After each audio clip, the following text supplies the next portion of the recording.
I've always said there are two sets of people on earth, the oppressors and the oppressed. And in between are the cowards and the hypocrites. Which are you? No matter how tough the challenge, how high the obstacles, we always overcome. What Nigerians need now is not about the taunting. Who can come and salvage us from where we are?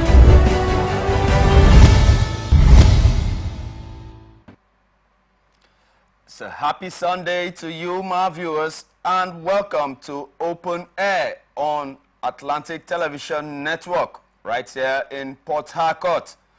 Open Air is the network's flagship political platform through which trending political news, events, and stories are discussed with stakeholders.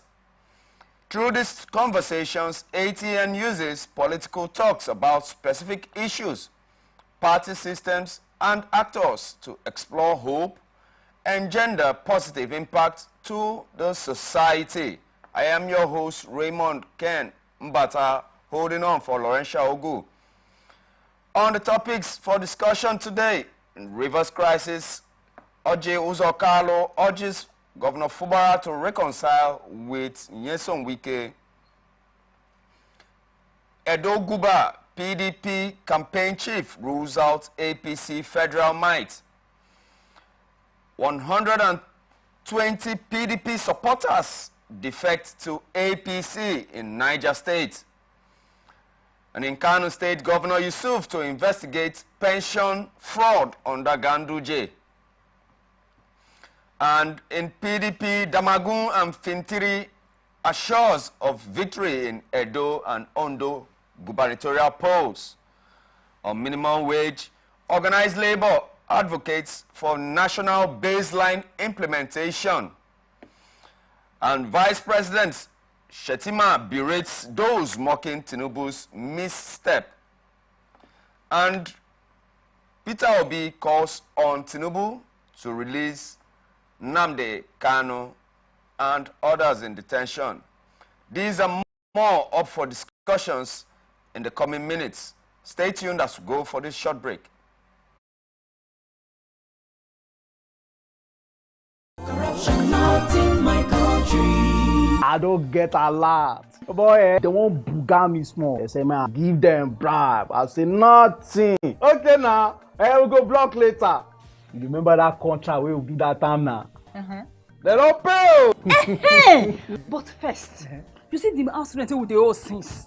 We go first call caretaker, take the money, slap him.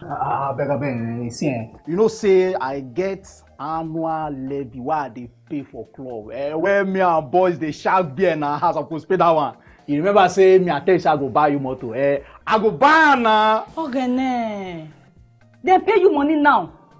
We don't they beg caretaker? Why would they beg landlord, old man, and they agree give us time? Money can't come now. You won't divert time. You said na corruption. Corruption, not in my house and not in my country. Sure? Sure. Corruption not in my country. This message is brought to you by the Akinfade Foundation, the MacArthur Foundation, and with broadcast support from Atlantic Television Network. Corruption not in my country. Kasali! Kasali, I hope so my car don't ready. I get interview in 30 minutes. Okay, you don't ready. I just the last minute instruction where you give me yesterday. Now in the cause more delay. Which instruction? Maybe now you say make I change the meter, make you not read again. Which time did I make you change meter? Oh, Kasali, why you do like this now? You don't get sense. You don't read the text message. Nobody I want send them to. Like Kasali, my electrician, make it come house, call me do my meter so that you don't go to read again. You the electrician? You're electrician. Yes, now. So you call Kasali electrician, make it come help you adjust your meter, make it for no read again, Abi. So you said you want join people where be say they no want they pay NEPA bill again, Abi. Oga, you know good now. You don't use you know they behave like tea, all these stiff people. Oh, what you change for your motor? What you change for? Two lights. Fuel gauge. Speedometer. For what now? You for come over home my motor. I better identify for me. Okay. Now don't do something we corrupt. And something come backfire. Now go come they find how to dodge them. What you talk? They greet you. Corruption not in my This country. message is brought to you by the Akinfade Foundation, the MacArthur Foundation, And with broadcast support from Atlantic Television Network. Corruption not in my country. What do you want to buy? Potato. Small baskets. I want plantain. But why your plantain can't hard like this? Madam, now the outside hard. Inside there, it is very soft. Madam, wallahi make I no buy am. Make I show you something. What? What in this one? Madam, this one now the chemical where they put on for the plantain make I ripe up. So you dey put chemical for plantain where people go chop? No water, no be chemical. Water. You know say Pela I don't talk and say water and not be enemy. Drink am. Where you collect that water, drink am. I just stop finish. See my belly. After it don't big. I just stop drink water finish. I don't drink. Wait, you drink am now. I dey sell am plantain. I go come put am for chemical because I want to make a ripe ko. That one I talk now corruption. Corruption. Not be for this kaswa. Come not be for this country. Now me take am. Corruption not in my country. This message is brought to you by the Akinfade Foundation, the MacArthur Foundation, and with broadcast support from Atlantic Television Network.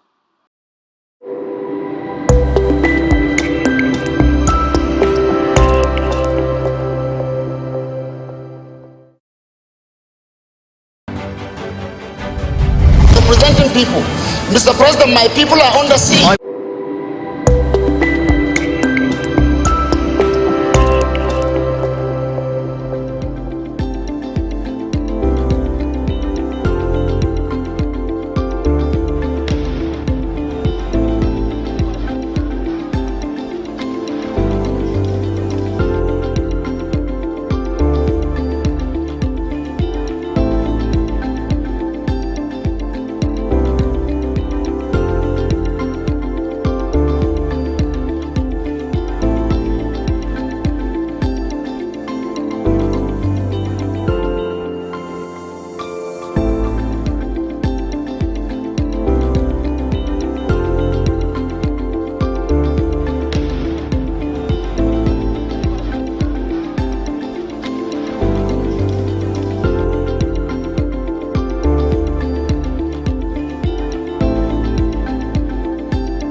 beyond the line,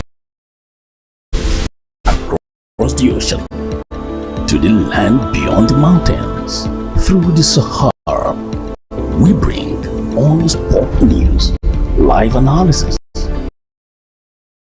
expert discussions on trending stories in politics, business, socio-economy, sports, and documentaries. So catch all the updates on the happenings around the globe. Stay focused on the fact today, only on ATN.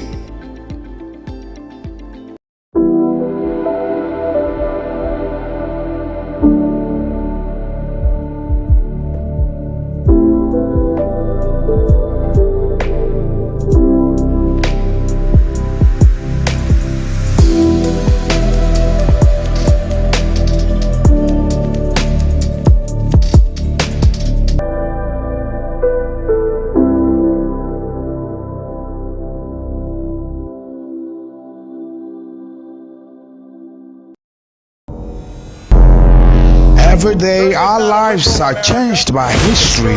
We are one people, all of us. Leaders, politics. Nobody's ambition is what they blood. I have fought a very firmly. Natural occurrence, war, and the world economy.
I don't get a lot. Boy, they won't booga me small. They say, man, give them bribe. I say, nothing. Okay, now, we'll go block later.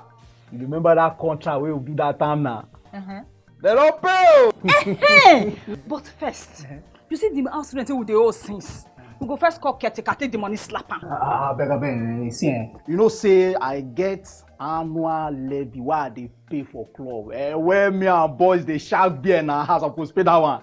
You remember say me and tell you I go buy you motor. I go buy now. Okay, nah. They pay you money now. We don't they beg caretaker? We they beg landlord, old man, and they agree give us time. Money can't come now. You won't divert time. You said na corruption. Corruption, not in my house and not in my country. Sure? Sure.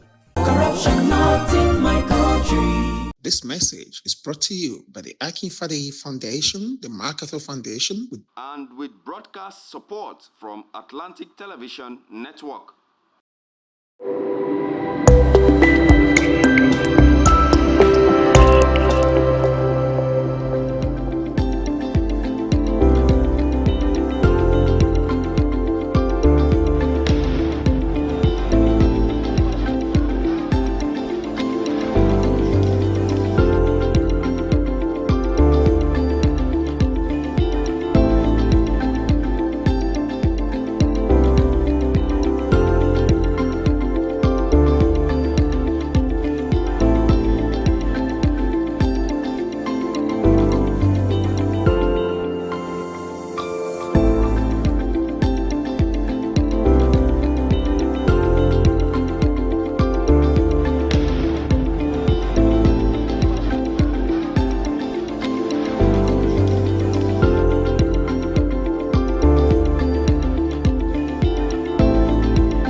representing people.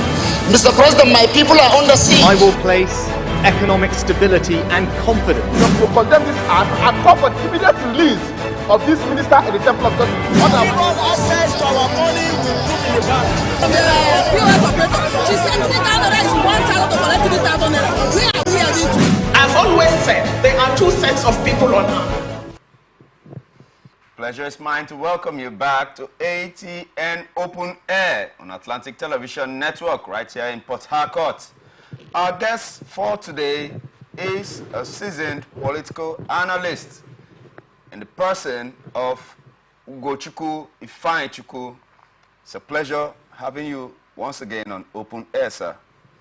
Good morning, Mr. Ray. Good morning, sir. And happy Sunday. Happy Sunday to you, sir. In the west of Nigerians, we thank God it's the last Sunday of the month. Exactly. And I want also to use this opportunity to remind the Mr. Tinubu-led administration that the year is fast running. Exactly. They have almost spent 1 month after the 1 year celebration in office. Yeah. And the Nigerians are yet to see the ground being hit running.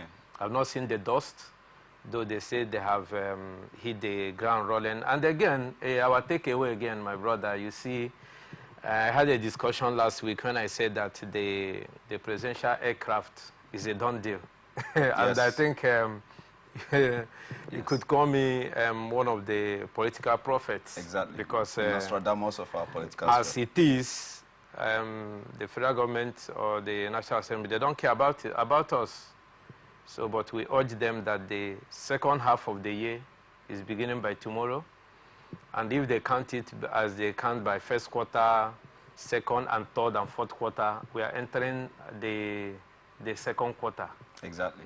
So they should help us. Good morning, Rivers people, and good morning, Nigerians. Welcome, sir. And now let's dive into the matters for today.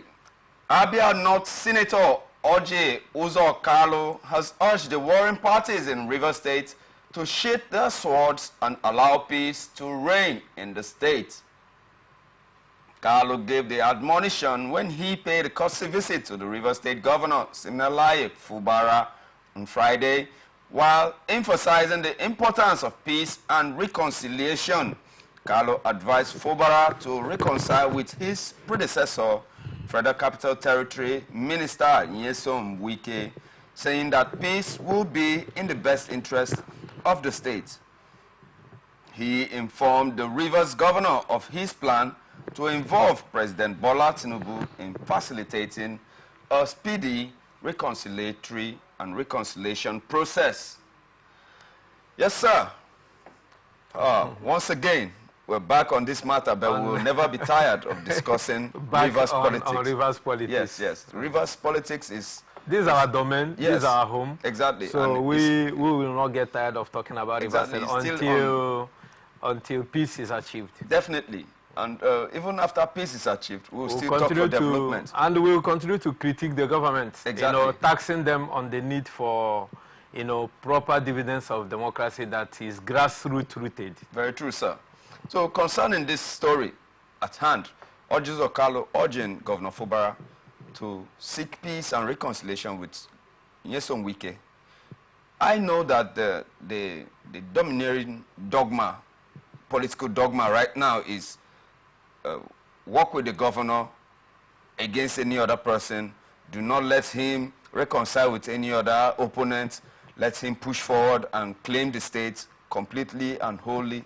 But a seasoned politician in the person of Oje Uzo-Kalu is asking him to toe the peace and reconciliatory path. Do you subscribe to that, or do you still subscribe to those other parts that say that he should put his foot down as the governor of the state and claim the leadership role that he ought to be in charge of, sir? As you're trying to x-ray your question, a lot of things started running through my mind. First of all, it is Jameh to state that Oje Uzo-Kalu, as a sitting politician, knows that peace is a panacea, through which the development,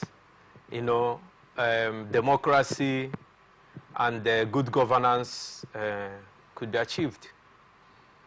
remove peace and nothing will be achieved, because no sane investor will like to invest where there is no peace, where the government is in conflict with itself or the citizenry. So Ojos Okalo has, taken a position which he himself, knows that it will be beneficial to Rivers people and the governor himself, because when we are going through the psychological course, they told us that you first of all become responsible to yourself first. Your parents can pay your school fees. If you don't decide to go to the lecture hall, it is your kettle of tea, because it's not your parents that will pay your school fees and also sit in the lecture hall to receive lectures for you and write exams. So one thing is to send you to school. Another responsibility than the onus lies on the student to take that opportunity and grab it with two hands. So Ojos Okalo knows that it is not Uhuru that you have become a governor, but the impact and what posterity will judge you for is what is remaining next. Okay. Fubara will not contest a governorship election again to be a first-time governor. Yes. But what will be the question tomorrow is, what did Fubara achieve? I say he will not come to write a rhetorics or in the next generation that that his administration was prevented from performing. Nobody will take that. The stories might not be told as we are seeing it today, when posterity will be judging similar Fubara.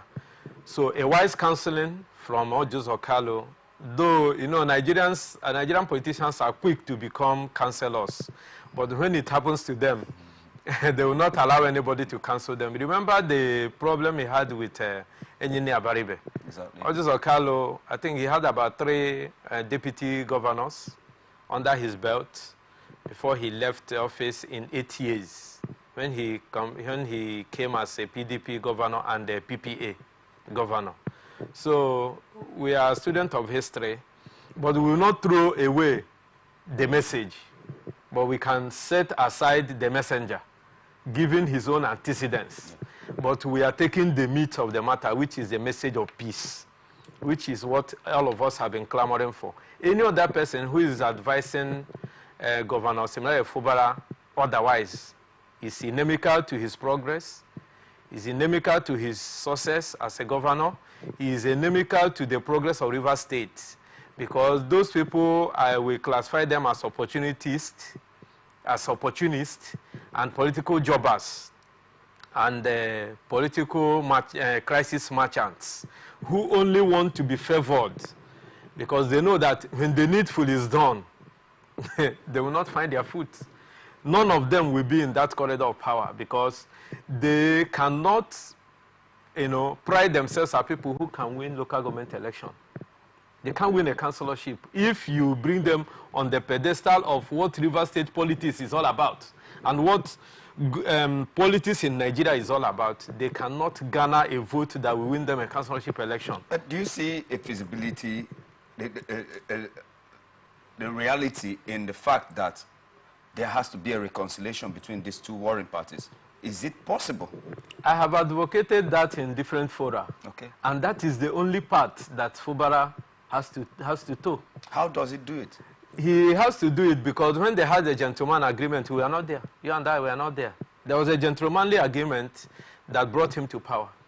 And remember what Saraki Diskin said, who is also a seasoned politician and a voice in South and Niger Delta, who during one of his courtesy visit to Fubara said that do not forget the human machinery, because in everything, both those calling God and all that, bringing morality into what is happening, God cannot come down from heaven and ordain you. It is through the instrumentality of the human person that God manifests his spirit power. I am here now because it's through the instrumentality of ATN that the world is hearing my voice.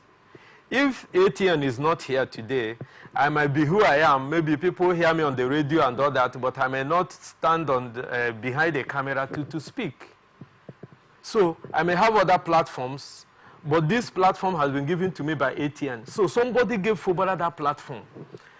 Irrespective of those who were qualified, he was not the only person qualified for governorship to stand the governorship election in Rivers State.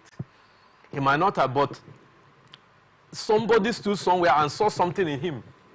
That these people who are praising him today as the Messiah, as the conqueror of our time and all that, but somebody saw what they were not seeing then. We are all here in Rivers State. And that person is Ezenwonye Sonwike, who stood behind him. And there is always a peace pact. All wars ends on a round table. No matter how you shoot the guns, how you roll out the warplanes and jet bombers, it will end up on the round table. And there is always a window, because this is politics. Fubara and the Wike, they are not dragging wives. They are not dragging lands. So it is for Fubara to go into himself and ask himself a question, the penitent question that, can I still go back to my godfather? Irrespective of you are the governor, nobody has taken the red pen away from you. But you have once the state is seemingly ungovernable for you, you can make the state ungovernable. That decision has to come from Seminary Fubara. And nobody can advise him on this part. Because when they were having their gentleman agreement, we are not there. It is only when a deal goes sour that the third party begins to hear, that you now start calling us into it. And I say no to that. You can always go back. It's like a marriage. The marriage is not broken because this is a political marriage. And there's interest. Let him find what that interest is and how to balance it. You know, anything that you cannot fix is debt. But on this part, this is fixable. This is political crisis, and this is not a family crisis that you say that can tear people apart. Let that interest, table it on the table and renegotiate. Okay. There should be a renegotiation. And on the last lap, what I will not take from what Ojes Okale has said is drawing the president of Nigeria into it. I was about going there. Yes. I was about going to that question. Okay, if you want to throw a light in the question, you can. Yes. No, since you. Okay, since you. then the president of Nigeria should not be dragged. I have said it in different fora. He's not our law. He's not the constitution. And he was not there when Fubara and the Wike had their gentlemanly agreement. We have not seen a Tinubu meddle in who emerges as the governor of Rivers State, even when he was holding sway in Lagos State. Even prior to his campaign, and emerges as APC presidential flag bearer, you know that we had our own in the person of Rotimi Amechi. So he never dared, trying to, because Amechi was holding sway on the APC in Rivers State. So he knew he has no need coming to canvass for delegate vote in Rivers State. So he rather played the politics that brought him apart with Nyesom Wike. So now, drawing Mr. President, who has tried in bringing a political solution, which the governor has blatantly refused to adhere to, because see what happened in the agreement. Everybody was there. There was a drafted resolution, and the governor went through it. They said, are you willing to sign? It was not only Rivers State, it happened in Ondo State. You remember that Kredolu and his former deputy then, Aidetiwa. It came to a time when Aidetiwa was found in this mix. We heard that somebody who will be in acting capacity of the governor was asked to sign whatever paper to his own detriment. That even if you do this, you will not get this. Because that Tinubu and the federal government is supporting his candidacy of being the flag bearer of APC today is emanating from somewhere. Obedience. He obeyed even when he did not favor him. He said, don't remove any of the cabinet of Akredolu, and they do not do anything that will jeopardize the peace of these people. And he signed. And even to the extent of saying, if you do this, you have already signed the resignation letter. We had it. Then another pact, peace pact we had, or a political peace pact, which emanated as a resolution, is in River State. Why did our own go sour? Because of these political jobbers, political opportunists, and those in the form and in the habit of running wherever they meet is. These are the people that are causing the rift between Nyesom Wike and the Fubara. Fubara came back and told us that he did not, after all, sign a death warrant. But what did we hear? At a time, we started hearing it is not, he's signed by compulsion, he's signed by coercement, he signed that after all, he cannot obey all of them. But what happened? He was the greatest beneficiary because the impeachment notice and the process of impeachment was withdrawn. Yeah. He is the greatest beneficiary because at a time, if the president had allowed that crisis to continue to fester, similarly, Fubara would have been a history by now. So for all those Okalu to now say we want to drag the president into it, I say no to it because the president has done his bit and was rejected. And now the elders and the political allies of River State and Niger Delta should play their part. They should not only be seen in being in affinity with the governor or trying to now a case of the enemy of my enemy is my friend. Because when Nyesom Wike was holding so in River State, who among them could come out and speak? And that is why he's holding them, because of this same appetite. What they are doing to Fubara now, collecting from him. Running to the governor because you are not doing that for the sole purpose of the development and the benefit of River State, but for selfish interest. And that is the politics we play in River State. When Nyesom Wike was, all of them was going cap in hand begging. And when you have sold whatever integrity is left in you as an elder or an opinionist in the state, which is the eyes that you will use in facing Nyesom Wike and said, what will you even tell him? Are you going to tell Nyesom Wike to go and beg Fubara? Somebody who is a kingmaker that will go and beg Fubara? Or is it the onus lying on them to tell Fubara the truth? That no matter what it is, you can get this sorted out.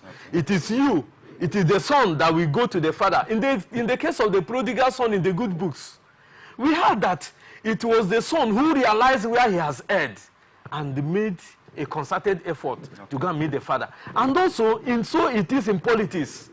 Because believe it or not, Nyesom Wike has become an institution in River State. It has become an institution in the political space of Nigeria, which I call the people are about to learn what they call the Nyesom Wike political theory. And the sagaciousness of the Nyesom Wike politics, the Wikeism, the trajectory of Wike ascendance, and his political play in Nigeria. Okay. And that is where it is going. So it behoves on Fubara to do the needful. But I don't see anybody who is calling the president or calling Nyesom Wike to go to Fubara as somebody who means well for what politics is all about in Nigeria, including the call made by Ojos Okalu. Okay, sir. Okay, sir. Let's move into the affairs of Edo and Ondo states. Okay, let's concentrate on Edo State for now. The Director of Operations Edo North of the Aswe and Oge Campaign Management Council, Honorable Jimo Ajegbai, has ruled out insinuations in some quarters that results of the elections will be written using federal might and not allowing the people's choice to prevail. In a chat with journalists in Benin City, Ajegbai said that the PDP was campaigning and meeting the people to vote for its candidate, whom he said is very sellable, while some members of the APC were relying on federal might, and said President Bola Tinubu, who possesses reputable democratic credentials, would not allow that to happen under his watch. According to him, democracy has come to stay in Nigeria. As a former governor of the state and now a senator, Comrade Adams Oshomole won elections in the state while in opposition to the federal government. He has also been an advocate of free and fair elections and therefore cannot be a party to such an arrangement. The political platform is set for debacles in Edo State, and the PDP is debunking insinuations that the APC might use federal power as a way to bypass the people's choice of candidates to install their chosen candidate. And he gave example that even President Bola Ahmed Tinubu is a beneficiary of the democratic process which has come to stay in Nigeria. The PDP is alluding to that. Yes, exactly. And also that Comrade Adams Oshomole was also a beneficiary. Yes, was also a beneficiary. Would that in any way checkmate the reasons for federal might to come to play in Edo State politics concerning this gubernatorial election, sir? You know, in Edo State, despite the fact that the governor of Edo State, in the person of Obaseki, is doing well for himself, he's doing well, and he has not stopped governance like Nyesom Wike did towards the tail end of his administration last year, 2023. You know, he has not really, you know, captured the people of Edo State to align with his ideology. And that is a problem when it comes to politics. And you know that Edo State can be likened to some of those northern states where the deep pocket, how deep you have in pocket, or how deep you are in pocket, or how political sagacious you think you are does not play a part during elections. The dynamism of the politics in Edo State is something you cannot really put your finger at. And again, it happens in some of these southwest states, maybe Ekiti, Ondo, you know, the dynamism always swings between APs. You could see even in those states and some other states, you find out Ekiti, you find out that Labour Party held sway to tell you that their trajectory and their dynamism is what you cannot place your finger on. While PDP and APC could be, you know, bantering themselves in this manner now is because the Labour Party in Edo State, you know, made a very significant mistake in choosing their candidate without, you know, having a level playing ground. And people saw it and they became disenchanted. That is even why you can even be hearing only PDP, but we thought that Labour Party has come as a third force. But you can agree with me, not conceding, because that in Edo State, Labour Party is not making an en-route. You cannot hear them because you were here in River State when SDP and Labour Party made a serious en-route in the political space of River State in the last general elections. And you could see what they did in Enugu State and how they now emerge in Abia State. You could see that that force was active, but we are not seeing it in Edo State. Now, can you define federal might for us? Yes, the federal might is... The anatomy of yes, federal might. That's where I'm coming, because PDP is crying foul because they have not done the needful. That's why I'm coming from that end. Because if you have delivered the dividends of democracy, and you are in good relationship and intending with the people of Edo State, and they have bought into your ideology, you understand? Yes. And you did not make, you know, serious political mistakes, because as far as I'm concerned, the impeachment of Philip Shaibu was the last nail in the coffin of PDP in Edo State.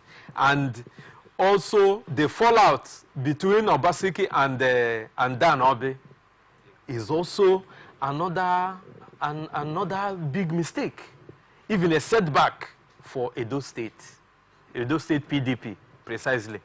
Because when you allow your big wigs, remember that, as far as I'm concerned, the, what do you call it, the governor of Edo State, in the person of Obaseki, is a sojourner in PDP. He came from PDP, he came from APC, he's still in the family of Adams Oshomole. These are Adams Oshomole's boys, as we call it in our local parlance in the Nigerian politics. Exactly. So he is a sojourner. And the people, you had Nyesom Wike, whom I said will begin to read his ontology on politics in Nigeria very soon, the ontological political dynamism of Nyesom Wike, who called out the people who were positioned to buy the ticket in PDP then, in 2009, for them to step down. He has showcased some of those people on national television. I said that he called them and said, step down in the first state here and made way for Obaseki. What is the relationship between Nyesom Wike and Obaseki today? When it came to a payback time, you know that in politics there was always a payback time. When Nyesom Wike was aspiring to be the flag bearer of PDP 2023. So now, they made a way for you, you came into PDP, and there was an existing structure. There was an existing pillars in PDP.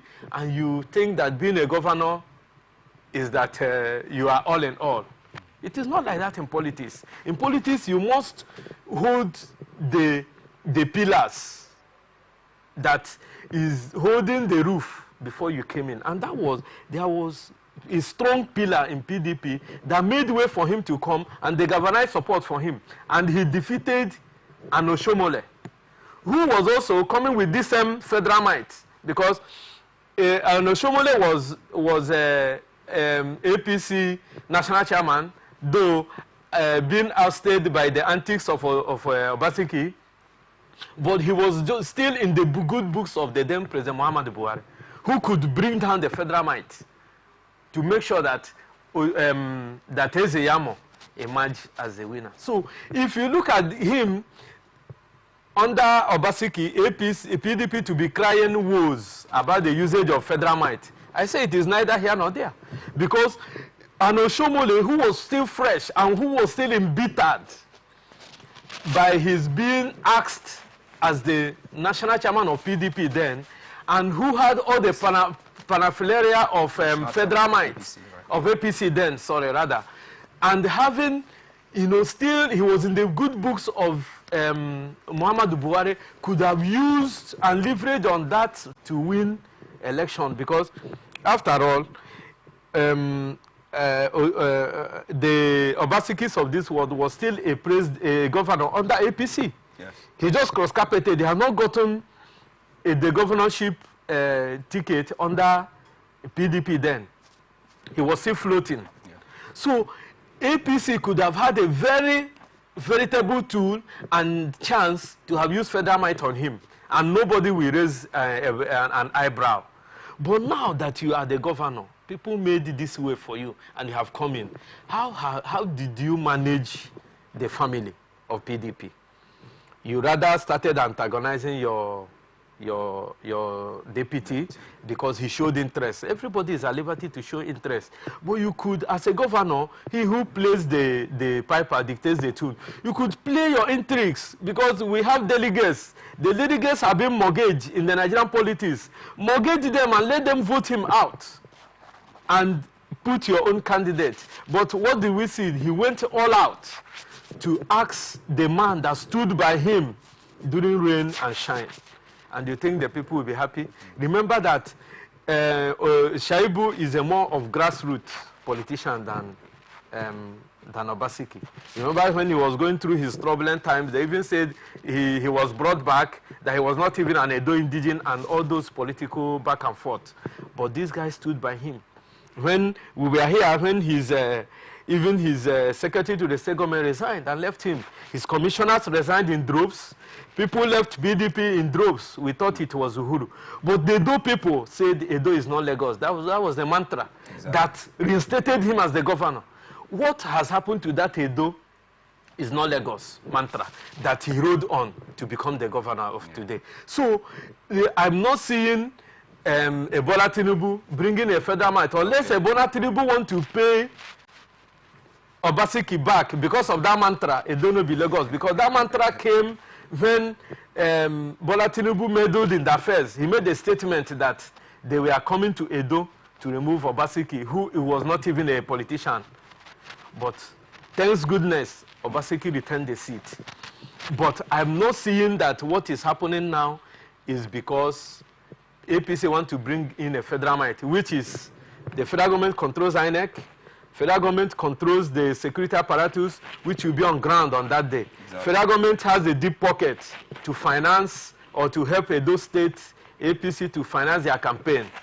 Federal might will be when the grand finale of the campaign will be held, the president will be there. So these are what they term federal might. But know it that Bola Tinubu and some of the APC National Working Committee don't have one vote to cast in Edo State. But they can bring all these monetary weight, all this instructing the INEC, because it's INEC under federal that we can conduct it. You can also think about the deployment of the federal police, and also the removal of the CP. We normally see it. The removal of at the twin light, 11th hour, 59 minutes, you will see that the commissioner for INEC in Edo State have been removed. Another person comes in the next morning. Hence, it's off-season election. You could see the deployment of 3 additional commissioners of INEC into Edo State, 3 additional commissioners of police, and stripping the Edo State Commissioner of Police the duty and the powers of overseeing that particular election by deploying his boys that day. A deputy inspector general of police can be drafted. This is what we see as federal might. And that is the fear of Obaseki and the PDP. Okay. But if that happens, if you had played your politics well, if you have taken the people into account in whatever political dividends you're delivering, if you have taken the royal stool, you know that of recent he has been having a back and forth between the Oba of Benin, who is a voice in that place. So he has shot himself on the foot. And generally the PDP will receive the hit. So if you put all those things on the template, and you have seen the in-route APC is making, APC has reconciled with Shaibu, who is a grassroots mobilizer, who has his own followers. APC has given Dan Obe, who is the deputy chairman of PDP South, an appointment that he has accepted. And he has already made it known that they are working with the APC. So what is the hue and cry? So all I know is that no federal might will play out. APC has already taken the day. You can take it to Central Bank. Okay. That I said it on this day, the 30th of June, that APC has won that election hands down because of the mistakes of Obaseki and the PDP. And those who also caused the problem for Obaseki are those political jobbers too. Okay. Because they didn't see it playing out. That when you're a governor, you're not a governor in people's kitchens. You're not a governor in people's minds. The undecided voters are there. The Edo people are there to see. And whom did you bring as your successor?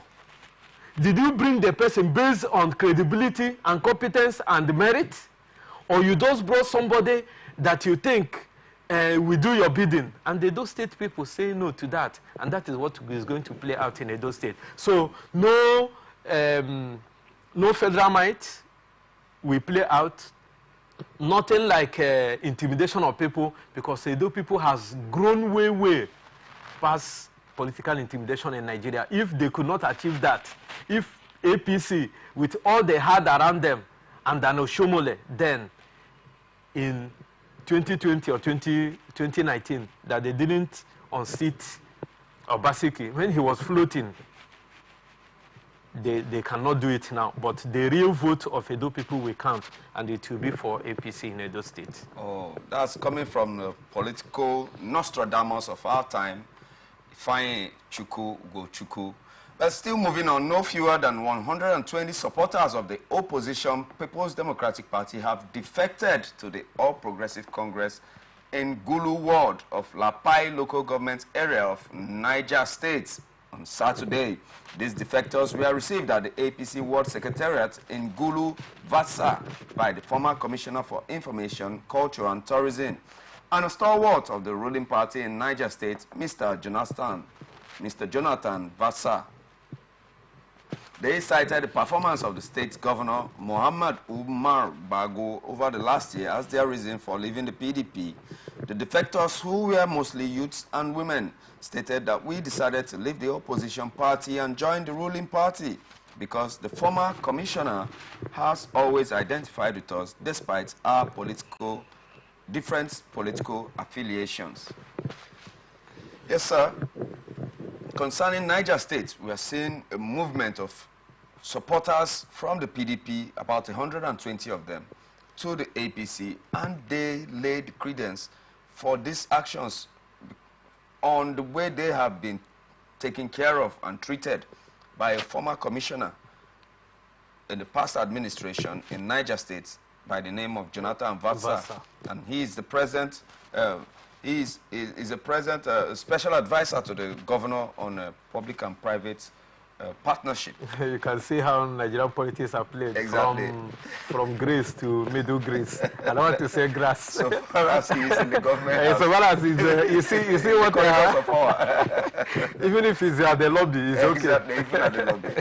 So, do we, this kind of politics, is it to be encouraged that even a person from the opposition can still reach out to his erstwhile political enemies in the other side and also still show them regard and still carry them along, which has resulted in a mass decamping of supporters from other parties into his own party? What do you say about that political move, sir? I will give a thumbs up to Vasa, who has who has done credibly well as it concerns the way we know politics played in Nigeria. He has taken an extra step of always taking care of his constituents, always interfacing with them. And this is what you call a grassroots politician. Somebody that will speak and his people will hear. And when his people are crying, he's always there. I will also take another point of the response of the people and the reason why they defected to the APC, being that normalcy has returned as it concerns the insecurity that have bedeviled their area over time. Exactly. That this governor came in and was able to nip it in the bud. Now they can sleep with their two eyes closed. We only pray it's permanent, because we know how these banditry and these attacks happen. Exactly. It does have a wave. So for now, they are living on borrowed peace, as I can say. Hence, the people can attest to that as one of their reasons. I will not attribute it to the governor. I will attribute it to the concerted effort and the political sagacity of Mr. Vasa, whom, in a comic way, was a former commissioner of in Niger State, and today he's a senior special advisor to the governor on political matters. This is Nigeria, where if that Vasa were to be in the university environment and they ask him to go and retake a course that he passed, maybe assuming he becomes an assistant lecturer, and they ask him to go back and become a student, not in a course that maybe he wants to take up a new course, or he wants to go for a master's degree in another course, which could make him a student. Yeah. But now you are asking him to go and retake a paper he's already passed in his class.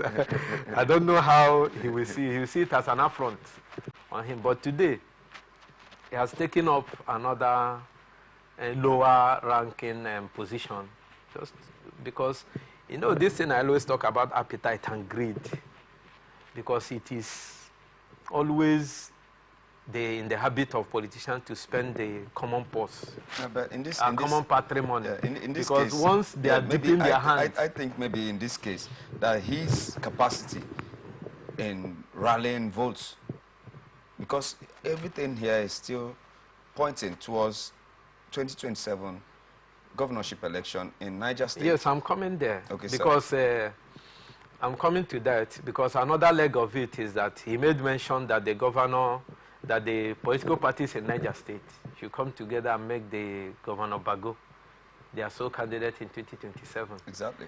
Just 1 year in office. He has not assessed him. We don't know how he will finish. And you knew that before his coming, Niger State was ravaged. About 14 local governments were taken over by bandits.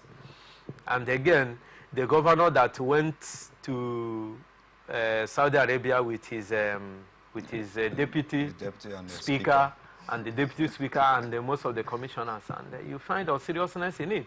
So that is why I'm talking about that the commissioners, this Versa is even doing this based on personal interest. That is the politics in Nigeria.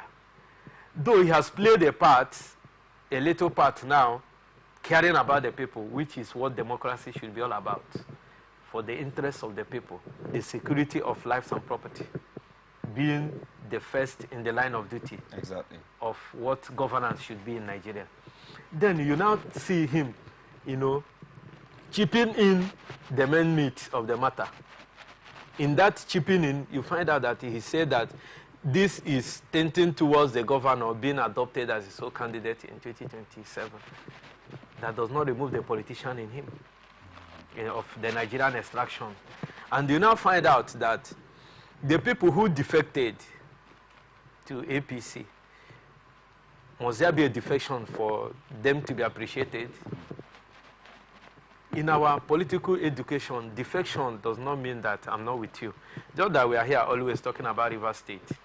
What I sit here and point out is the loopholes and the mistakes the governor is making. It doesn't mean, I don't know Fubara, I've not met him, and I don't have anything to gain in him if Rivers people are gaining, because I'm in River State. If there is peace in River State, I'm a beneficiary of the peace because I can move around without being afraid of my life. So, and if he does the needful, River State is better for it. Investors will come, employment will come, and the reduction of crime and criminality will be zero in River State. So if you offshoot it to Niger State, if they have brought peace, because know it that not all these 120 are members of PDP. It's just a fraction that have defected. Does it mean that the other people who are left in PDP are not enjoying the peace or are not appreciative of the peace that have returned to their community? They are. And if you are a person of objectivism, you will also let credence that it was during this governor's time that this came. It does not remove anything from your affinity with your party. But those people who have defected, remember, they also have leaders who will be the major beneficiaries than those who are queuing behind. So, defection or no defection, if it is in the light of returning of peace and bringing about security of lives and property in that particular community, Gulu, fine. But if it is about 2027, I say that it is not the way to play the politics of Nigeria, assessing a governor in 1 year. You remember what I said about Fubara? There should be no comparison yet. That Fubara is still a student. He has not written an exam for me to have his papers to mark and to assess him. I will only begin to assess Bago and Fubara in the second leg of their first tenure in office. But what Bago has done so far, remember he was the person that won award with Fubara. But what his antecedents so far has shown us that he doesn't care about the people. But I only, recognize that the people that are working with him recognize the importance of carrying the people along, which is what we are telling the people running around the governor of Rivers State. Remember that politics is not centered on the governor. How are you making sure that the people are taken care of so that when the people are happy, the governor will feel the impact? He don't need to campaign. In Edo State now, it's the same thing that has happened. Obaseki has lost touch with the people, and that is why he's crying foul. So the moment Bago begins to remember that the people are the centerpiece of his governance, he don't need to campaign for 2027. Okay, sir.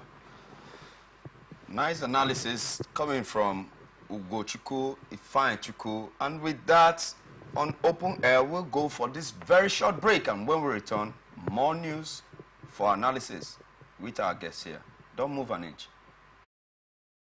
Corruption not in my country. Kasali, I hope so my car don't ready. I get interview in 30 minutes. Okay, you not ready. I just the last minute instruction where you give me yesterday. Now in the cause more delay. Which instruction? Maybe now you say make I change the meter, make you no read again. Which time I make you change meter? Oh, Kasali, why you do like this now?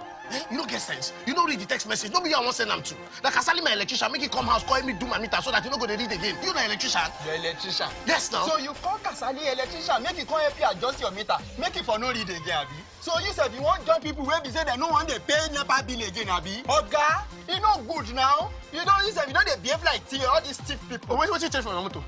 What you change from? Two lights. Fuel gauge. Speedometer. For what now? You for come over home my motor. I better identify for me. Okay. Now don't do something we corrupt. And something come backfire. Now go come they find how to dodge them. What you talk? They greet you. Corruption not in my country. This message is brought to you by the Akinfade Foundation, the MacArthur Foundation, and with broadcast support from Atlantic Television Network. Corruption not in my country. What you want to buy? Potato. Small baskets. I want plantain. But why your plantain can't hard like this? Madam, now the outside hard. Inside there, it is very soft. Madam, wallahi make her no buy. Make her show you something. What? What's in this one? Madam, this one now the chemical what they put on for the plantain make her ripe up. So you dey put chemical for plantain where people go chop. Now water no be chemical. Madam, water. You know say Pela I don't talk and say water and not be enemy. Drink am. Where I collect that water, drink am. I just stop finish. See my belly. It don't big. I just stop drink water finish. I don't drink. Wait, you drink am now. At the sell plantain I go come put am for chemical because I want to make a ripe go. That one I talk and now corruption. Corruption. Not be for this kaswa, come not be for this country. Now me take am. Corruption not in my country. This message is brought to you by the Akinfade Foundation, the MacArthur Foundation, and with broadcast support from Atlantic Television Network.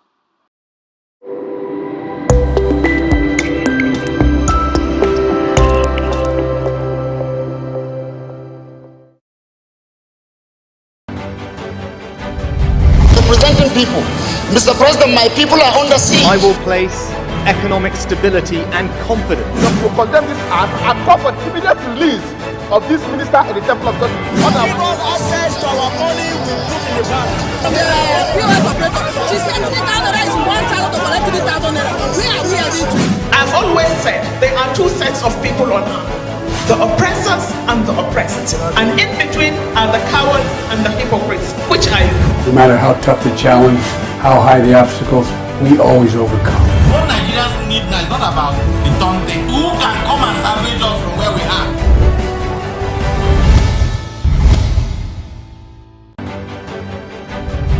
Representing people. Mr. President, my people are under siege. I will place economic stability and confidence. You condemn this act and call for immediate release of this minister in the Temple of God. Give us access to our money we put in in the bank. The POS operator, she said 3,000 naira is 1,000 to collect 3,000 naira. Where are we heading to? I've always said there are two sets of people on earth, the oppressors and the oppressed. And in between are the cowards and the hypocrites. Which are you? No matter how tough the challenge, how high the obstacle. Always my pleasure to welcome you back on Open Air, right here on Atlantic Television Network in the city of Port Harcourt. We have been speaking with a political analyst of no mean repute, Ifeanyichukwu Ugochukwu, here with us on analysis of political situations in our dear country, Nigeria. And one of them is in Kano State. The Governor Abba Kabir Yusuf of Kano has vowed to investigate alleged illegal deductions of gratuities of pensioners under the administration of former Governor Abdullahi Ganduje.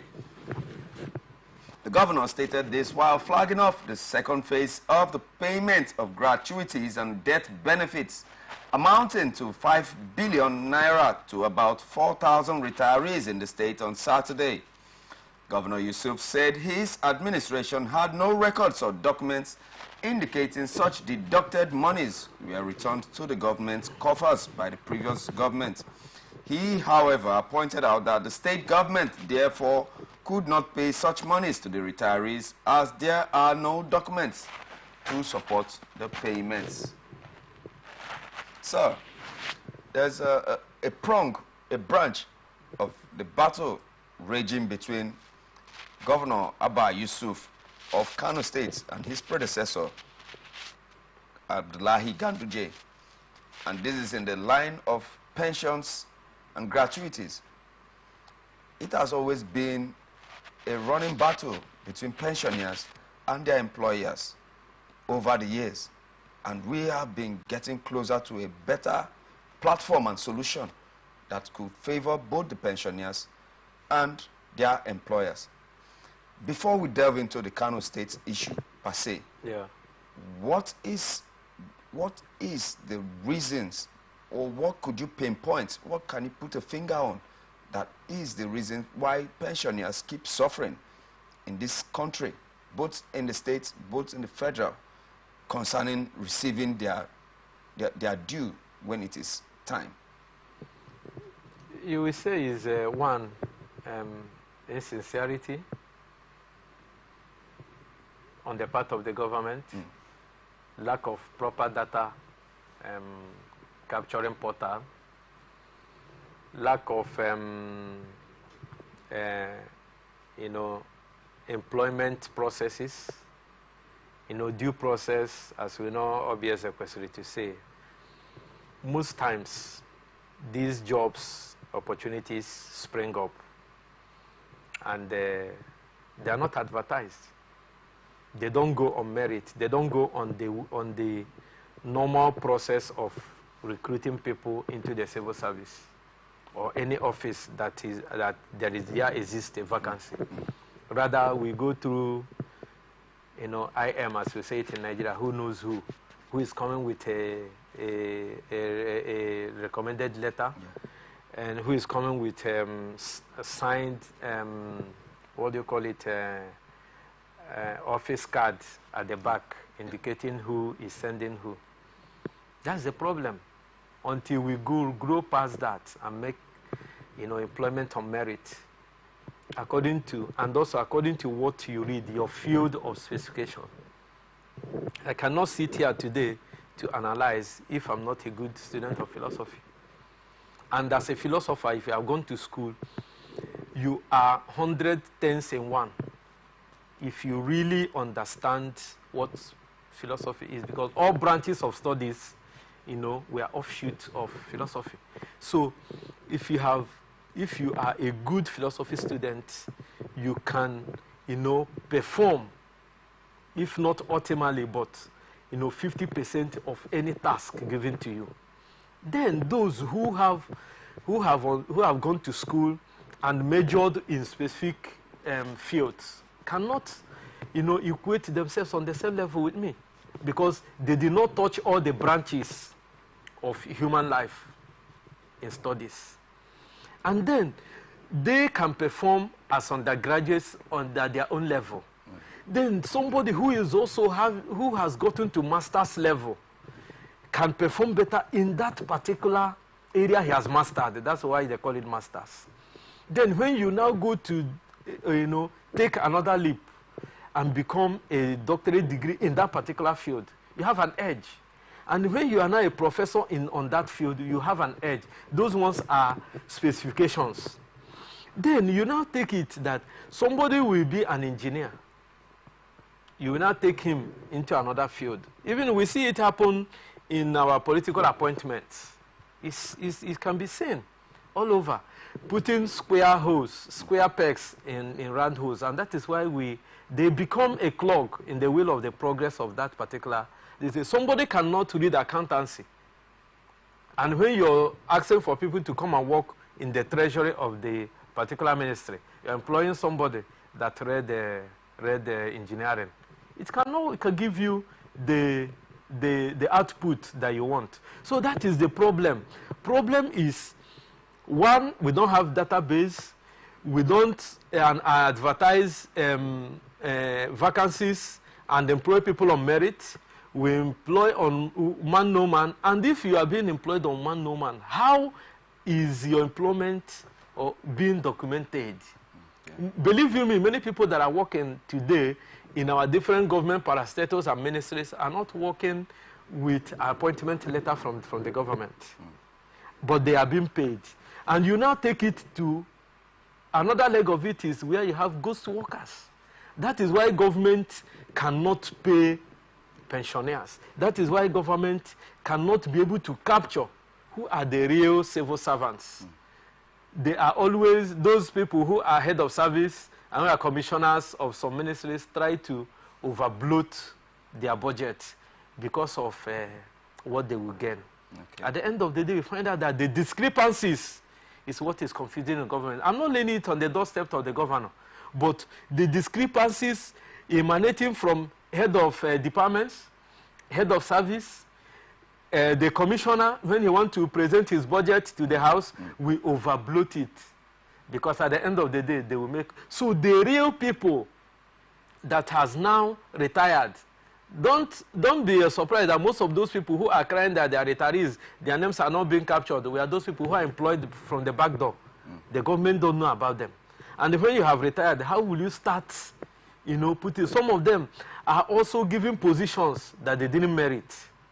So when you now ask them to subject themselves to screening, you find out that after all, we are here in Nigeria when El-Rufai, as a governor of Kaduna State, a primary school head teacher could not answer a simple question. And it happened in Edo State too. So this is what we see. People being employed on political affinity, payback time, and because you worked for the governor, you have had in River State now that some of the local government chairmen have started employing overbloated SAs to the tune of 600. Exactly. Is that the opportunity, the job opportunity we are looking for in Nigeria? No. We want something that will endure. We don't want something, okay, as if their tenure lasts for 3 months, per se, now 6 months, those people will go back to the job market. That is what we are saying. So that is the problem, my brother. Okay, in the case of Kano State now, we are seeing that there were alleged illegal deductions of gratuities of pensioners under the administration of former Governor Abdullahi Ganduje. Do you think Governor Abba Yusuf will be able to rectify and also penalize those involved in this matter down to the final conclusion of this? It will be a long ride for us to see the end of this, because Abba Yusuf and Sheikh Husani of Kaduna State has already made themselves open, and they handed themselves over to the Nigerian political space to be scrutinized, not criticized now. We are looking if they have the political will of going through this whole hog. It will be a long day because it will involve litigations and all whatnot. They will be blackmailed they will be coerced into withdrawing this, thinking what you will hear now is a political witch hunt. Because you know that in Nigeria, we don't have the tradition of questioning the past administrations. And that has been our bane. That has been our bane in Nigeria. And a lot of monies go down the drain. That is why a governor will assume office and tell that he is inheriting an empty treasury. But that empty treasury, he will not, and he will now tell you the liabilities that he has inherited without, going back to know what brought about the liabilities. But he will now be dancing to the camera because he has gotten to the office of a governor. He starts borrowing. But in the case of Kano State and Kaduna, let us continue to pray in the west of Nigerians that they get to the end of it. Okay. But when it comes to pensions and gratuity, it is also, you also talk about how civil servants are owed. You can owe somebody for 3 months as if you are working for somebody that is doing you a favor. But the Holy Book says that a worker deserves his wage. And if you are owing a worker, you are more than an infidel. That is what this God, everybody is calling in Nigeria, has said in the good books, both in the Quran and in the Bible. So for you to owe somebody who has put in 35, 36 years of his youthful age to work for the greatness of the state and the nation, and you're owing the person, you are not more than the infidel. Yeah. And these deductions that are made from with the knowledge of the government. You know, the other day I told you that where Nigerians think that capital flight exists is not even where it exists. These are the places where the governors enrich themselves, where the commissioners enrich themselves. Why will people be dragging and dying to be appointed the head of service? Why will somebody be dragging? Because I have defined it that if Nigerian politicians and those who hold public offices, put the effort they put in getting those for them to get to those offices, 50% of it to delivering service, we will not be where we are today. Okay. But you see them dragging, I want to serve you, I want to be HOD, I want to be this one, I want to... But when they get there, it's for selfish interest. Yeah. They're not going there for them to serve the people and do the needful, but for selfish, because of the monies accruing from such office. So, what happened to Minor? You were here. When Minor stole 23-point-something billion, he came out and he was asked to pay a patry sum, live again. This is in Nigeria. So why will it be surprising Governor Abba Yusuf that he's seen something like this in Kano State? So I expect him to continue with the investigation, devoid of witch hunting or political enmity, and go to the meat of the matter. Start from the HODs, head of departments, the directors. Let him not go directly to the governor, to the former governor, because he will not get his case right. Let him start from the clerk who moves the files, the confidential secretaries. You know, my parents were civil servants, though they are retired now, but I heard of all those names. There are those who know the office secret, those who help them in power to steal money. Exactly. They should start from the clerk, clerical clerk, the people at the Board of Treasury, the people as HOD directors, head of civil service, get all their files and antecedents while they're in office, even if they're retired now, and launch them. Constitute a committee and start probing them. From there, you will get to what you're looking at. But if you are starting from the head, I believe you me, it will be a goose chase. At the end of the day, it will be wrapped around politics, and he's trying to witch hunt his political enemy. Okay, sir. Well put out there, sir.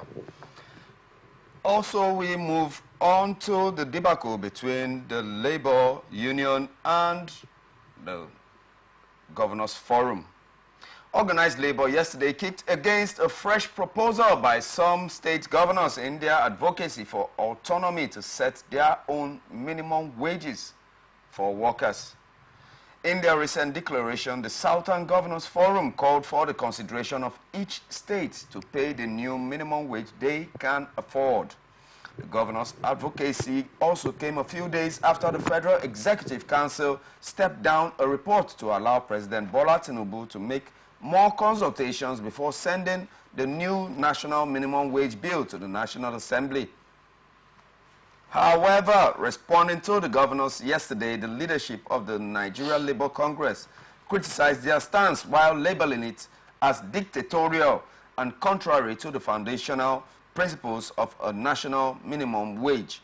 The NLC's head of Information and Public Affairs, Comrade Benson Upa, in a statement sent to press yesterday, emphasized that such a wage is intended as a national baseline to ensure a minimum standard of living for all workers. He stated that the national minimum wage is a collective agreement designed to prevent workers from being paid below a certain threshold, which is crucial for maintaining their welfare and the stability of the national economy.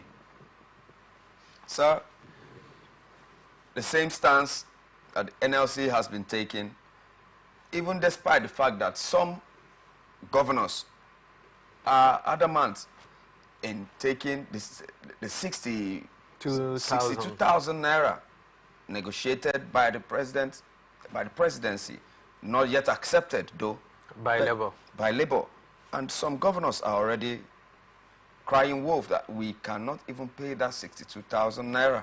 That each governor should pay according to his capacity, according to his financial capability. And the Labour is saying that it is supposed to be a national baseline, supposed to be cut across all states, including the federal government. Do you take this stance to be a true worthy stance of the true facts of situation on ground, or there are some other leeways that could be given? I want to say that the governors are right.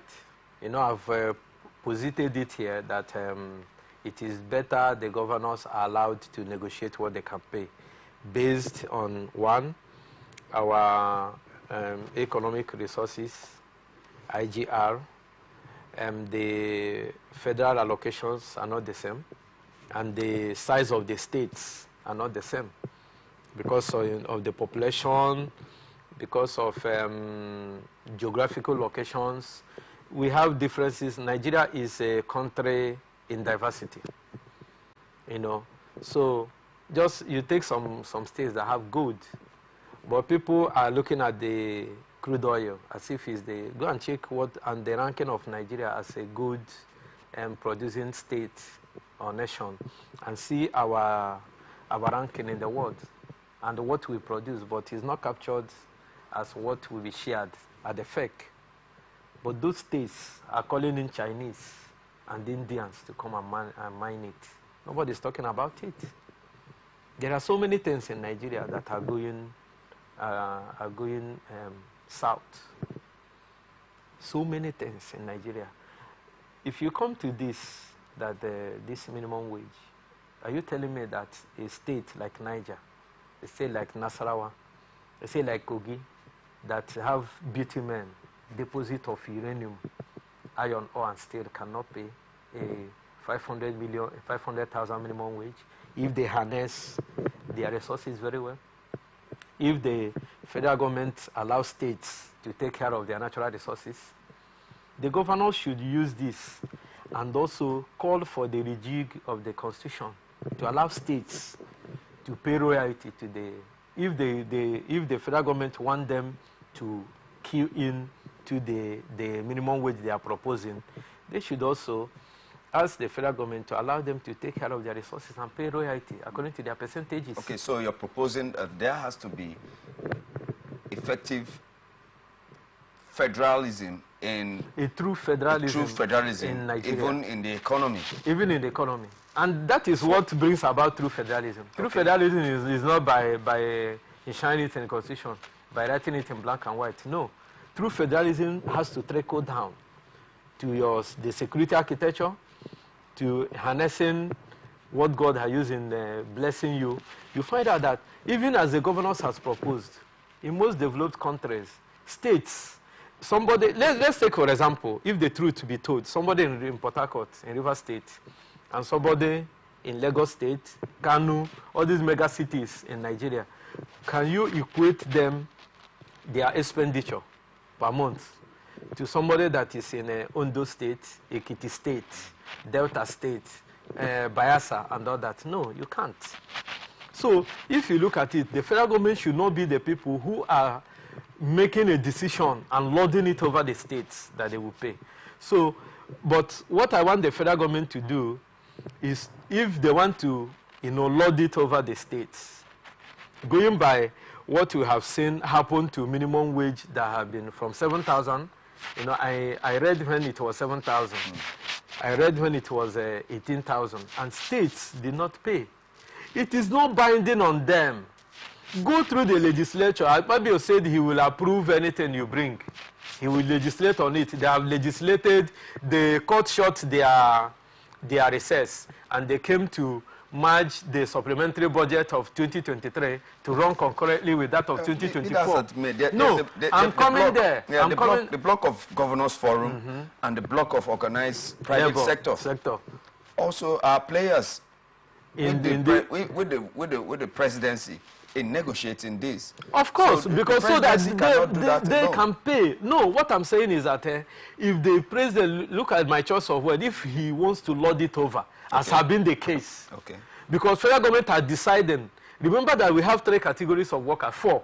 We have those in the private sector. Yeah. We have those in the local government. Yes. We have those in the state and federal. Yeah. You understand? Exactly. So these are the categories of the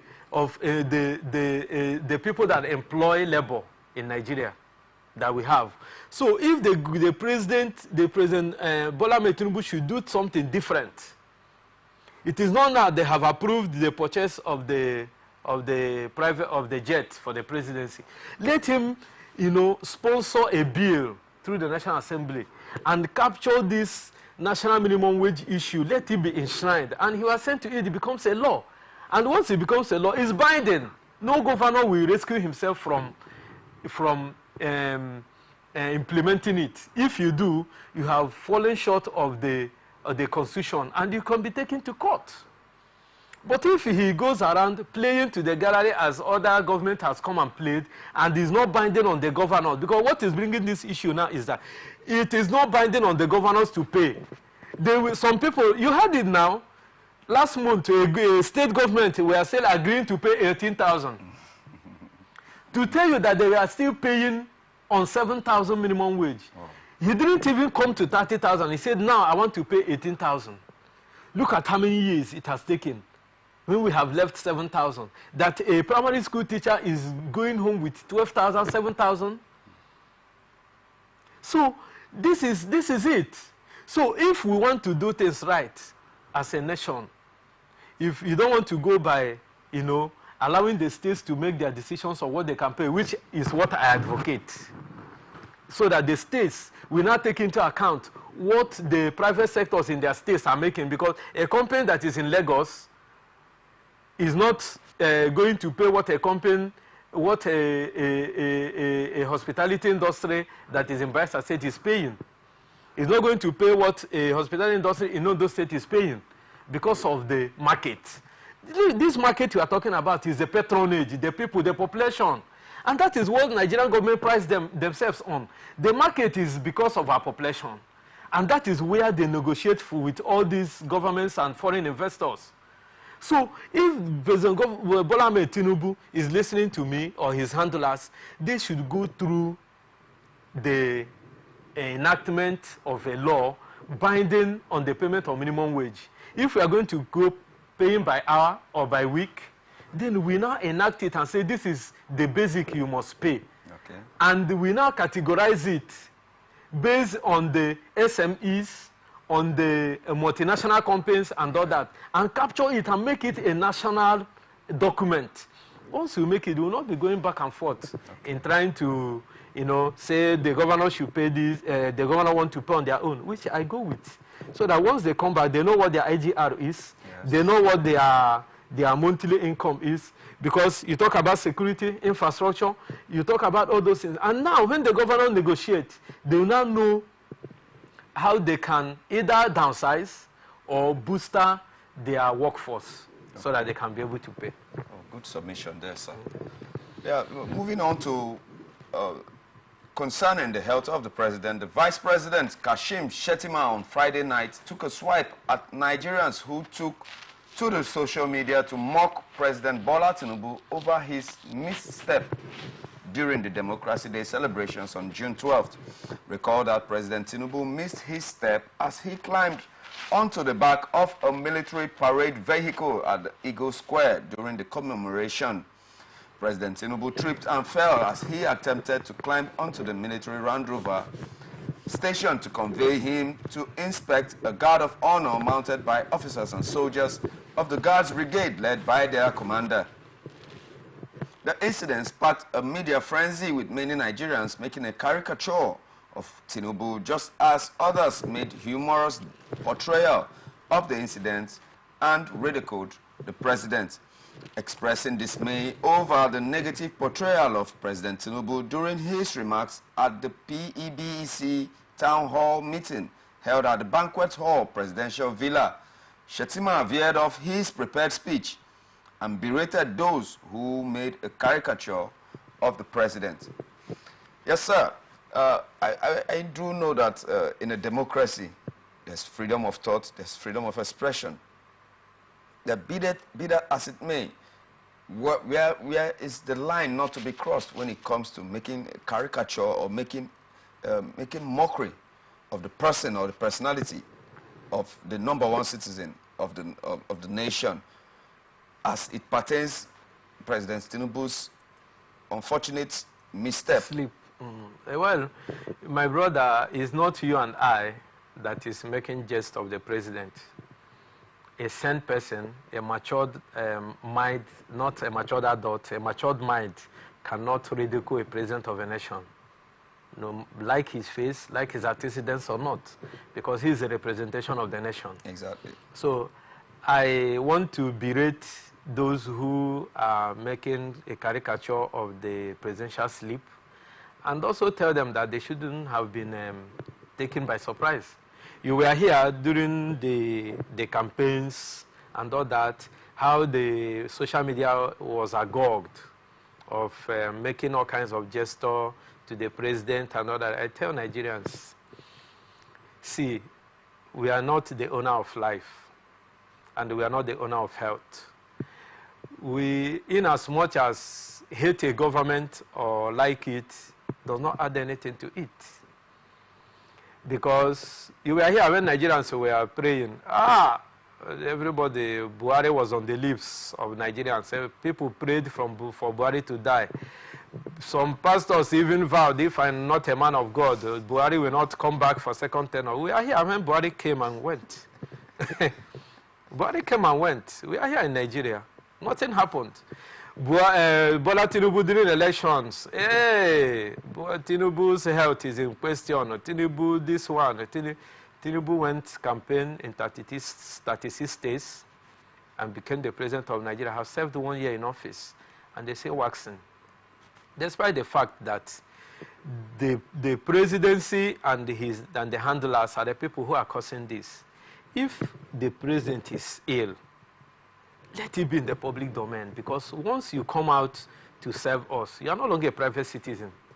If you want to be a private citizen, stay in your house. Nobody will come and question you.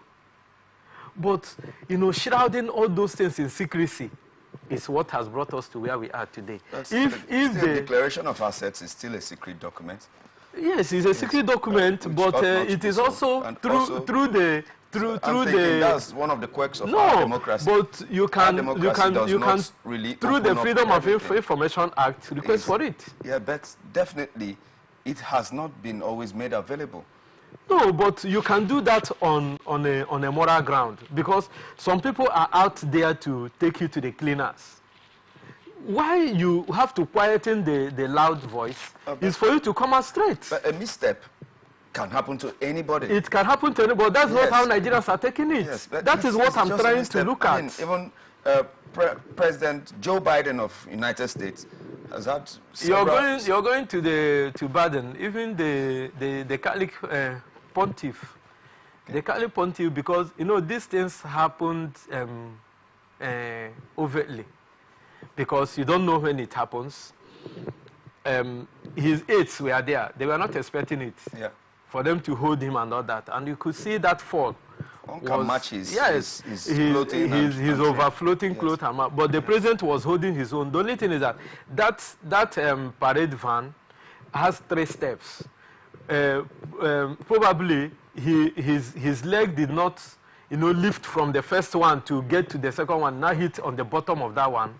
When the other one has gone up, and is that an indication of illness? No, it is not an indication of illness. But now Nigerians are taking it back to what was trending prior to the elections. That is why he's making the rounds. Because if they have come out, but you can see also the president himself adding fuel to it when he came out and he was jogging. That was unnecessary. Are you trying to prove what? And now where you prove it has come and they have failed. And now the president himself came out and, you know, played down on his health status when he said that being a president of Nigeria, that he's not going to the boxing ring, which is true, is about your mental stability and your capacity to think fast and and be the one that takes the final decisions. So, but be that as it may, it is these Gen Zs, these jet age people that are social media frenzy, and because of the joblessness in Nigeria, because of the joblessness, idleness, why will you have a data? Most of them don't eat and they buy data just to stay afloat. Let the government, Shetima and Tinubu, turn this caricature into providing jobs. Let me know whether Nigerian youth will leave their place of work. When you are preparing for your news, writing and thinking of what to give to Nigerians, civil news and all that, and you are busy making a presidential jest that is long gone since 29th, more than a month, and is still circulating. I mean, that is to show you how unserious and how idle Nigerian youths are. Okay, former governor of Anambra State and presidential candidate of the Labour Party in the 2023 elections, Mr. Peter Obi, has called on President Bola Ahmed Tinubu to release the detained leader of the indigenous people of Biafra, IPOB, Mazi Nnamdi Kanu, and other people still in detention. Addressing reporters in Onitsha on Saturday, Obi said that, for instance, that he did not see any need for the continued detention of Kanu, especially when the court had granted him bail. Sir, it has been a back and forth with the courts and Mazi Nnamdi Kanu concerning charges preferred against him, and also a move for bail while the case continues. In case of considerations concerning his health and his well-being, while the case still continues, let bail be granted. But per se, maybe the bail could not be granted because of the cases preferred against him being treason. Treason is not a bailable offense, but be that as it may, the court has also preferred that there should be a political settlement concerning the debacle between Mazi Nnamdi Kanu and the states, the Federal Republic of Nigeria. And Peter Obi is also hammering on that fact that not just Mazi Nnamdi Kanu, but those that participated in the EndSARS protest, they also should be released from detention because they are per se prisoners of conscience. Is Mazi Nnamdi Kanu in the same bracket as a prisoner of conscience? Should he be released just as Peter Obi has called on President Tinubu to look into?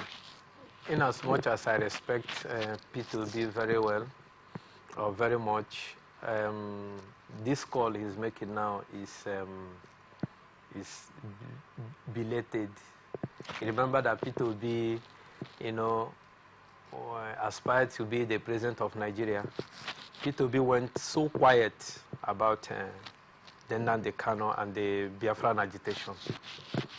See, he who must come to equity must come with clean hands. a man who, I respect a man when he speaks out his mind. I respect a man when he stands by the truth, come what may. I respect a man when, despite all odds, even when a gun is pointed at your neck, you speak the truth.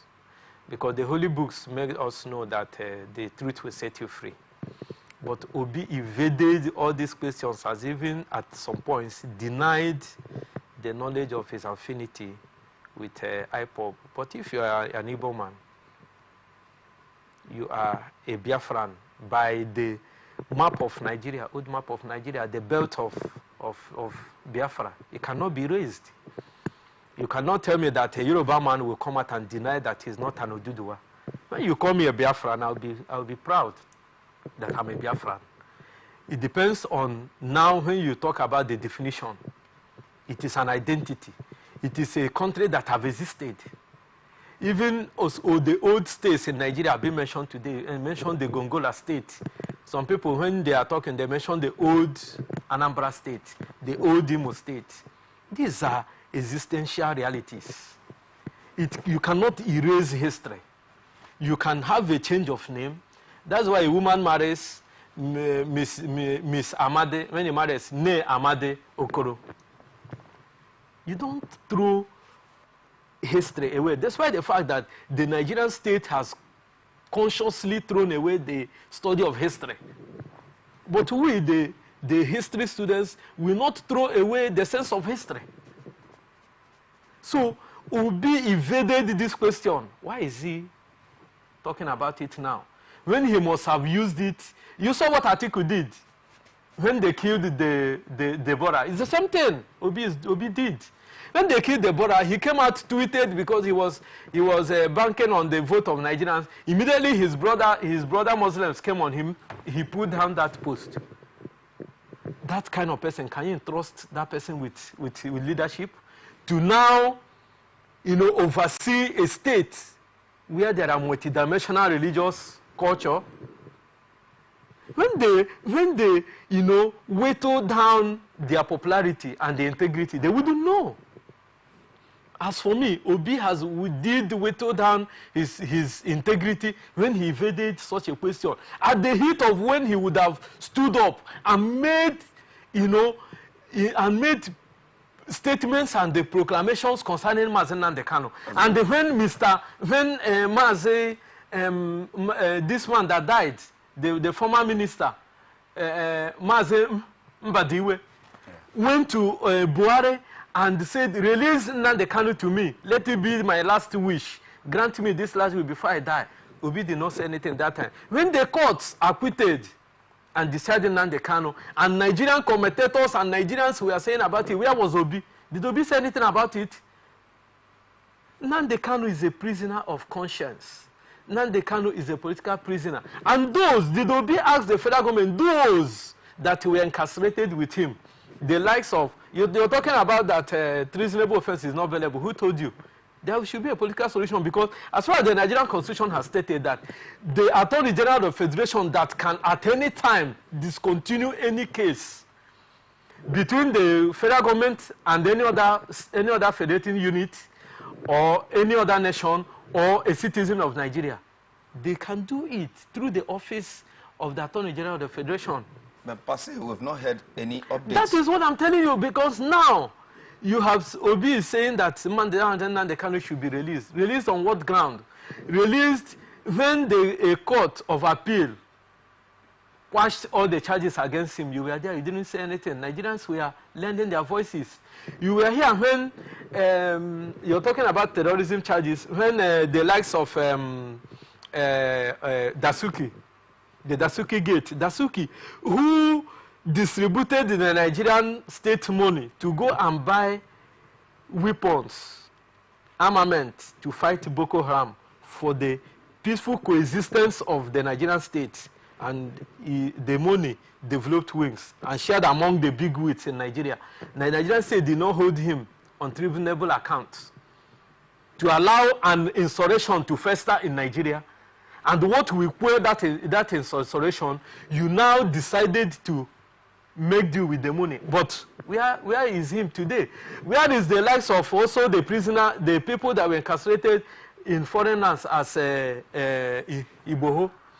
Where are the people? Look at Nigerian state is still looking for a Yaya Bello, whom in other Senate clients, Yaya Bello would have been cooling off in the prisons now of, packing the monument for the betterment of the state. You're accusing the Nigerian state of double standard. Yes, I'm accusing. That is where Obi should have cashed in to make his statements then. He has not heard anything from any of the sitting governors from the southeast.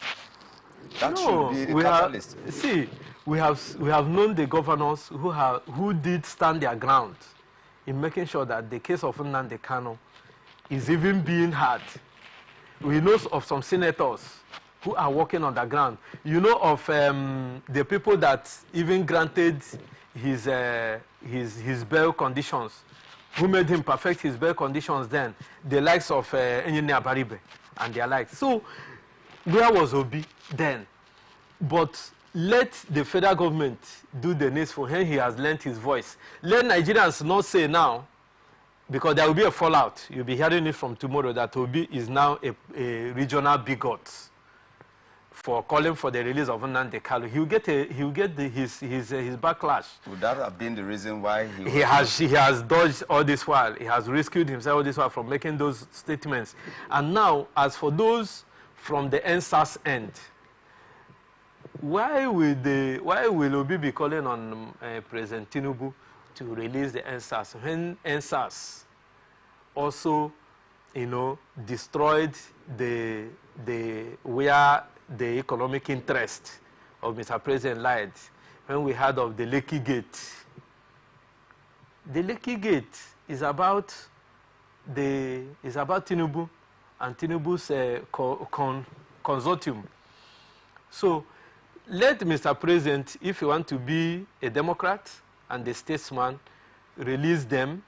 They release Mazen Nnamdi Kanu, whether on political ground or on... and quash all cases against him. They should quash all cases, not on political resolution. Because if by now, since 2021, they have not taken him to court, they have not perfected even their charges against him, what else? How long will he stay in going to court? And the monies the DSS have said Nigerian state spends anytime they're taking him to court. It took a multinational corporation to be able to get him after he skipped bail. No, the Constitution of Nigeria said that. After he skipped bail, it took some multinational He did not escape bail. Went to correction, he escaped life. Why we are talking about him now is because he is alive. Reports to the Inspector General of Police. He was not given that, didn't have the window of making that There report. was enough time when he escaped to be able to communicate with the Nigerian state. But both of us did not know if that was done through his lawyers, because his attorneys were here. Those documents cannot be that is what I'm saying. He worked with his attorneys, and they were here in Nigeria. They did not escape with lawyer him. Jimako has not ever made those claims. Yes, he has not. Yes. But both of us will not also wish that away. We work with facts. Yeah, but we can't wish that away. That it has not he has not made known in the public space does not mean that he did not. For your life is different from escaping from. Hence, we don't have it in the public domain. Does not mean that it did not get communicated to the authorities. So what I'm saying is that President Bola Ahmed Tinubu should use his office to grant amnesty to the NSAS protesters who did it on national interest. It was not on that Nigerians wanted a change for a better life, but they did a change for a government apparatus, which is the Nigerian police. It's on that note that I'm calling him to release them. And all those, we have seen their case with Showore and how it went. Yeah. Let them use the same measure to reach out to NSAS protesters and Mazen Nnamdi Kanu. And you know that even those who are financiers or NSAS protests are not those behind bars. So he should release the young youth of Nigerians and make the economy of Nigeria more viable for the betterment of Nigeria. And we are still waiting for the policies of the Tinubu Renewed Hope agenda to begin to trickle down and affect the lives of Nigerians positively. Happy Sunday, Nigerians. We have been siphoning, per se, the analysis and thoughts and musings of a political analyst of no mean repute in the person of Ugochukwu Ifeanyichukwu. I want to thank you, sir, for your input today on Open Air. It's always a pleasure, sir. As always. It's always a pleasure. I'm always honored to be at ATN, and I also use the opportunity to wish Ms. Choma the choices of this Sunday and a quick comeback from his health status. Yeah, so for us here at the studios, from your host Raymond Ken Mbata, standing in for Laurentia Choma Ugu. As you heard, get well soon and come back. And from us here, we say this is a wrap on this episode of Open Air on Atlantic Television Network. Stay connected on our ATN socials, Facebook and YouTube, Atlantic Television Network, Instagram and TikTok, Atlantic TV Network 1. On X, formerly Twitter, Atlantic TV Net, and watch us live on our website, atlanticnetwork.tv. Peace and unity are the pathways to progress. Stay tuned and continue watching Atlantic Television Network. Representing people. Mr. President, my people are under siege. I will place economic stability and confidence. To condemn this act and call for the immediate release of this minister in the Temple of God. Give us access to our money we put in the bank. There are POS operators. She said 3,000 naira is 1,000 to collect 3,000 naira. Where are we heading to? I've always said there are two sets of people on earth, the oppressors and the oppressed. And in between are the cowards and the hypocrites, which are you. No matter how tough the challenge, how high the obstacles, we always overcome. What Nigerians need now is not about the turn thing. Who can come and salvage us from where we are? From the line across the ocean to the